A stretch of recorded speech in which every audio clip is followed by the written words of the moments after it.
A wonderful day outside in Cape Town, South Africa. Beautiful weather.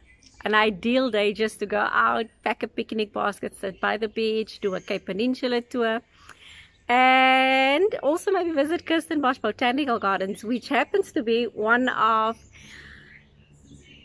the most beautiful gardens that you have on the African continent. It is home to the richest floral kingdom in the world. In fact, if you visit Table Mountain, there's a butterfly coming through. If you visit Table Mountain has more species that is surrounding Table Mountain and the foothills that you will find in the UK floral kingdom.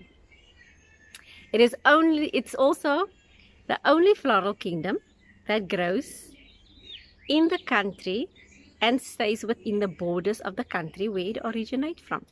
So yes, we're very proud of it. It has three main family members, your Proteas, your Restios, and your Ericas. And if you're into flowers, July to November is the best time to visit us. So why am I talking about flowers? Why am I talking about plants? I'm standing in my gardens and I noticed over the past few days, few weeks of lockdown that I actually have a lot of the non-indigenous plant species in my gardens. The first one I want to talk about is, let's see, that one. It's the Norfolk Pine, comes from the Norfolk Island. It's also known as the Star Pine. It's an evergreen and you find that a lot here in Cape Town.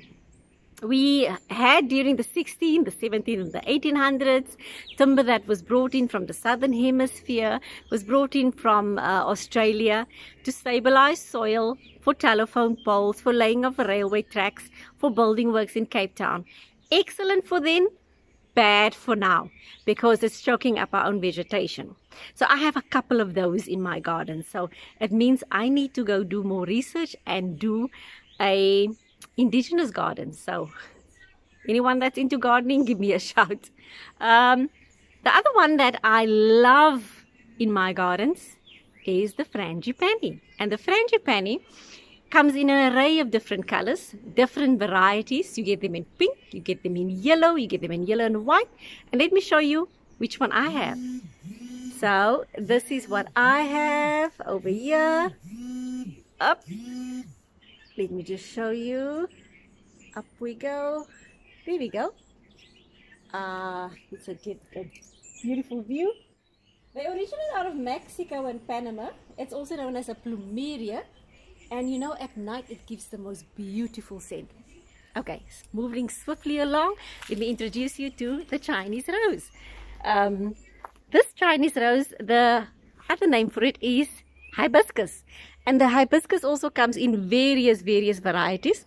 It was cultivated in China. And they found if they use the flower, and it can have excellent medicinal purposes. So it helps with weight loss, and it also helps with cancer. Let me show you what it looks like. I only have the red one now, because the yellow one died now. There we go. My bottle brush. Also, there's another beautiful view of the hibiscus. Oh, look at that one, it's so pretty.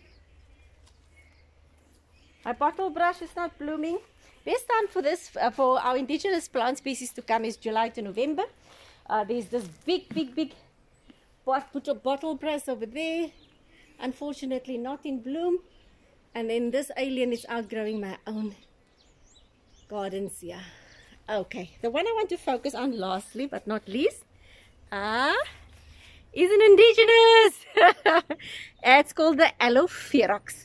Now Aloepherox, there we go.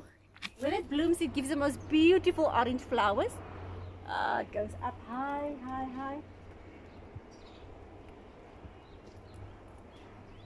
And this is one of the, if you are into discovering the koi and the sand and the rock art paintings, you'll find within the paintings a lot of the aloe that is also featured in the rock art paintings. So Aloepherox, what we do is we make a lot of the medicinal, we use it as a medicinal plant. And I know in USA and other countries you have the aloe vera, we have the Aloepherox. And so you get the aloe crystals for constipation and indigestion. You get the aloe gel if you have sunburn. you get the aloe skincare products, which is excellent. So that's just a couple of the vegetation I have that we refer to as aliens. And as I say goodbye to you, you must have a glorious day. And as COVID-19 is also, as an alien, came into the globe, it's something completely unknown to us. It changed our whole mindset, the way we do, the way we think, the way we act. And out of this, there needs to be some positivity as well. I know that everyone is going through some tough times, but I've seen some companies that, and some individuals that started new entrepreneurship, that started new businesses, that started with fresh ideas. So out of this bad experience, they have gone from just being complacent, doing one thing over and over, to becoming extremely innovative. So as we all go through the same thing, let's think out of the box. That time is one thing that we don't get often.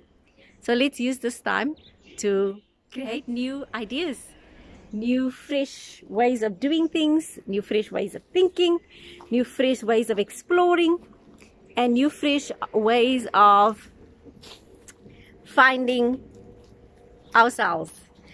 And I want to sign off, and oops, there goes my camera, sorry.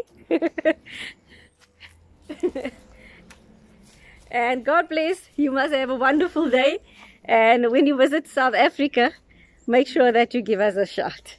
Bye bye.